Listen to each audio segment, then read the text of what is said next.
नमस्कार. नमस्ते. माझं नाव ऋषिकुमार फुले. मी राहुरी तालुक्यामध्ये आज म्हैसगाव या गावी आलेलो आहे. या गावामध्ये बेल्लेकर जे आपले पशुपालक आहेत त्यांनी त्यांच्या गोठ्यावरती आपलं दूध वर्धिनी सुरू केलं होतं आणि दूध वर्धिनी सुरू केल्यापासून म्हणजे 8 दिवसामध्ये त्यांना जो रिझल्ट मिळाला आपण त्यांच्याकडनं जाणून घेऊया. तर सर प्लीज तुम्ही तुमचं नाव, पत्ता आणि मोबाईल नंबर सांगा.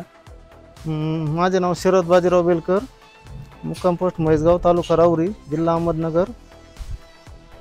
मोबाईल नंबर काय तुमचा? Mobile number 93 73 50 62 70. आपण 8 दिवस झालं कंटिन्यू वापरलं. हो, 8 दिवस. 8 दिवस वापर. हो. तर 8 दिवसामध्ये तुम्हाला काय काय रिझल्ट वाटले त्याचे? नाही ते फॅटला पण रिझल्ट दिला. हां, SNF ला पण फॅट एसनेप वाढला. कितीने वाढला बरं? 3-3 4-4 पॉईंट. 3-3 4-4 पॉईंट. आणि दुधाची वाढ किती जाणवली तुम्हाला? दुधाची 1-2 लिटर. 1-2 लिटर म्हणजे दोन्हीमध्ये. बरं, दूध वाढही मिळाली तुम्हाला आणि फॅट एसनेप पण वाढली. हो.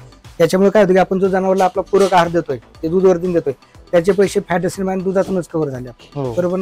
त्याचबरोबर शेणामध्ये काय बदल वाटला तुम्हाला? जनावर शेणामध्ये पण बदल, पचनक्रिया चांगली झाली. पचन चांगलं झालं म्हणजे शेण चांगलं यायला लागलं. हो. पूर्वी जे शेण होतं त्यापेक्षा आता शेण चांगलं यायला लागलं. म्हणजे त्याची पचनक्रिया अगदी प्रॉपर आणि व्यवस्थित झाली.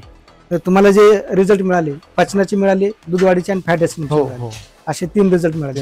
आणि खाण्याबाबत काही त्रास देते का खायला? नाही, काय एकदम आवडीनं खाते जनावर. दूध वर्धिनी आपल्या आवडीने खाते. दुसऱ्या पावडर पेक्षा एकदम आवडीनं खाते. आवडीने खाते. बरोबर आहे.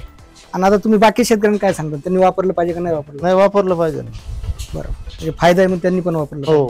तर ते वापरल्यानंतर तुम्ही समाधानी आहात का? हो, समाधानी. समाधानी म्हणजे तुम्हाला जो फायदा पाहिजे तो फायदा त्यातून मिळाला. मिळाला. ठीक आहे साहेब, धन्यवाद. धन्यवाद.